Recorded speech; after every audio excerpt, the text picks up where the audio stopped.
Hello everybody and welcome back to my channel. It's your girl Dk1original coming at you from the exact same location.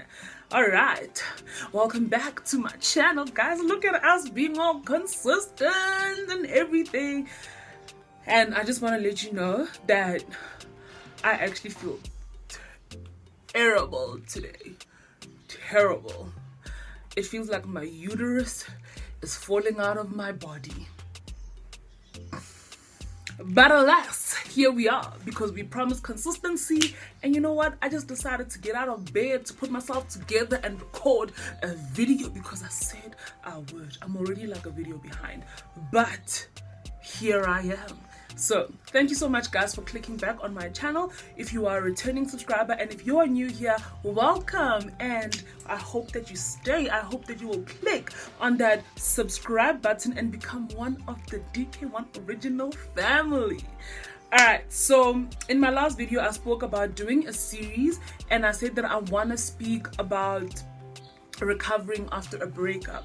And you know, I was thinking a lot about this, and this is something that I was working through and I was reading about just like this week, right? Just like immediately after the breakup, right? I don't know how to pose this question, but this is how I want to pose it. Can love die? Do you understand what I'm saying? Like, after a breakup, this is something that haunted me for a long time, like for a very, very long time. Can love die? How does love die? How do you, like, because when I was growing up, I always believed that you cannot fall out of love. And if you do fall out of love, I just believed that you were never in love to begin with. I just believed that that means, you know, you didn't love the person and you were maybe fascinated by the person, or maybe you were intrigued by the person, or whatever the case is. But I truly believed that then it was not love, because how can you fall out of love? And my reason for this was because, you know, my basis for it was God is love. And if God is love and God is eternal, then means that love can never end. So I struggled a lot with this, and it was one of the main reasons why I stayed in my marriage for so long, like longer than I should have.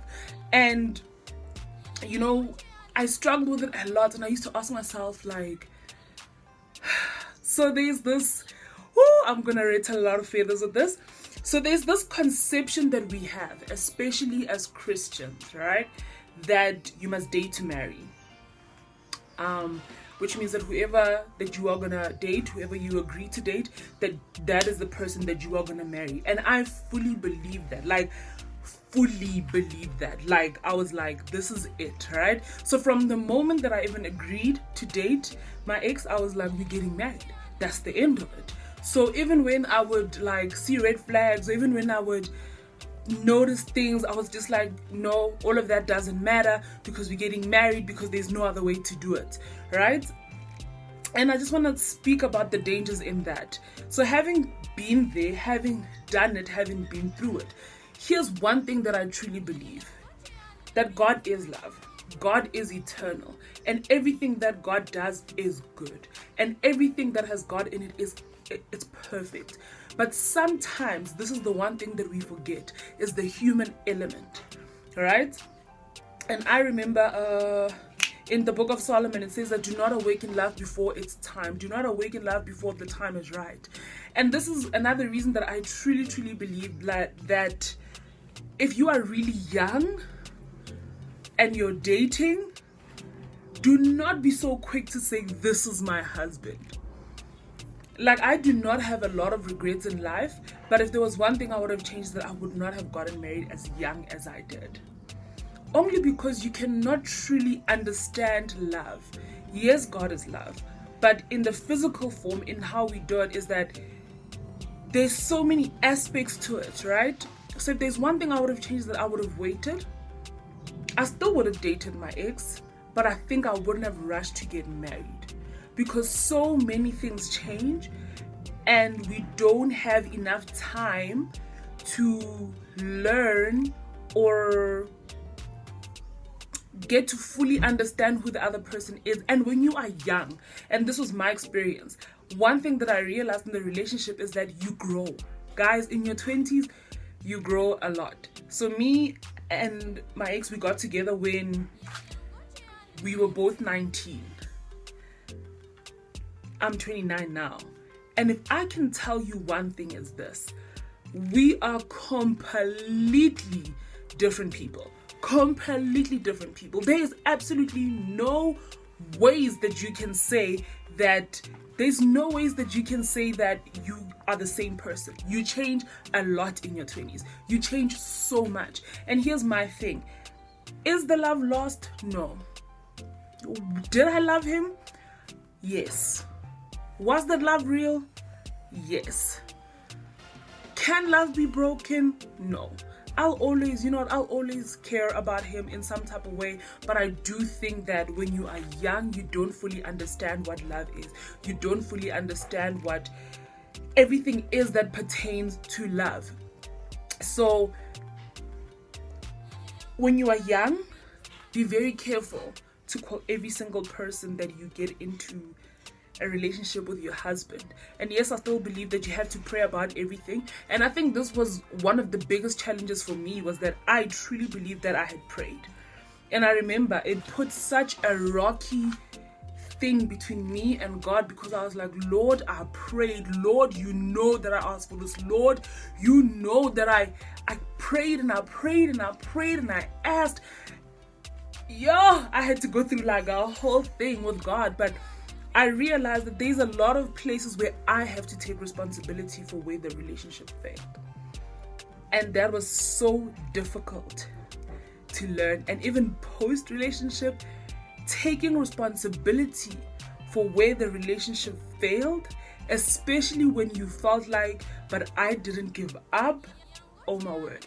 But I had to come to that place where I was like, okay, I have to recognize where I maybe didn't put in the work. I have to recognize where I didn't put in the effort. I have to recognize where my responsibility in the relationship. Because at the end of the day, a relationship is about two people. So one of the best ways and one of the key things to recovery is this. Learn to identify the role that you played in the relationship ending. And listen to me, I'm not saying that for every single person it's gonna be that there was a role that they played. For some people, literally, it is just that, it didn't work. And here's the thing, God loves you and God has got great plans for you. And even in the failed relationship, it does not change the fact that God's plan for your life is still big. God's plan for your life is still greater. God's plan for your life is still to prosper you and work everything out for your good and for your ex's good. Right? God still loves the both of you and there is still a plan. And a failed relationship does not mean that your life has failed. Guys, this was a big revelation for me. Because I struggled with this. I struggled with, you must understand, I've been a Christian my entire life. So I was like, ain't nobody else gonna have time for me. I feel like my time is gone.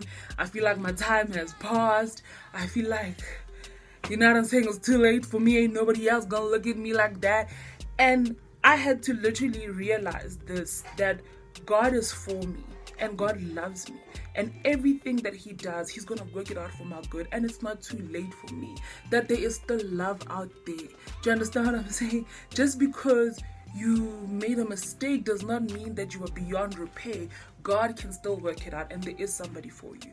So take responsibility, learn where you need to grow as a person, learn what you need to change as a person, because anything that fails is only there to help you get better. And if you are not getting better from that, then do you understand what I'm saying? So take responsibility, and if you feel like there's no responsibility to take, who am I, right? But take responsibility and understand that a failed relationship, a failed marriage does not mean that you have failed. There is still love out there. There's still somebody who will honor you and love you and embrace you. And you know what? The same God that is gonna heal you is the same God that still has a lot of grace towards your ex and the person that you feel have hurt, or maybe sometimes the person that you have hurt. Right? A lot of the times we think that, no, I'm the one that was victimized. No. the other person has feelings as well, and there's probably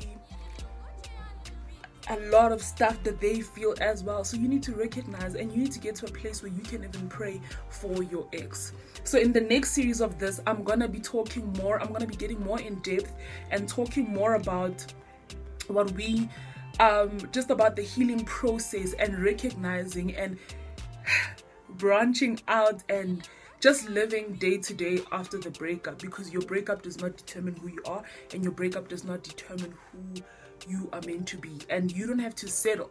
Never think that now you have to lower your standards, like, because sometimes when you hurt, you can end up lowering your standards. But we will get into that in the next video. Alright, so if you have any questions, please make sure that you leave it down in the comment section down below. And if you just have any suggestions, if you have any other things that you want to share, maybe from your past relationship, from things that you have learned, maybe that you felt guilty about, that you felt bad about, the struggles that you have had, please leave it down in the comment section down below. Let's have a frank conversation. I feel like we've all been through a breakup, we've all been through something that broke us, that maybe at one point or another we felt like we can never recover from. So please leave that in the comment section down below, and make sure that if you have not yet done so, you hit that subscribe button and become one of the Dk1 Original family, also to make sure that you don't miss the next video in this series. Alright, and if you are not yet following me on all my socials, please make sure that you follow me on all my socials, Dk1Original, across the board. I'm on Facebook, I'm on Twitter, and I'm on Instagram, and I post quite regularly actually. So please make sure that you follow me there, and you can DM me and we can talk about anything, anytime. Well, not anytime, I'm really bad at replying, but I will reply. That's one thing I can promise you. Alright, so remember, subscribe, and I will be dropping another video very, very soon. Alright, if you have not yet done so, please subscribe, follow me on all my socials. Until next time, I love you all so very much. Bye.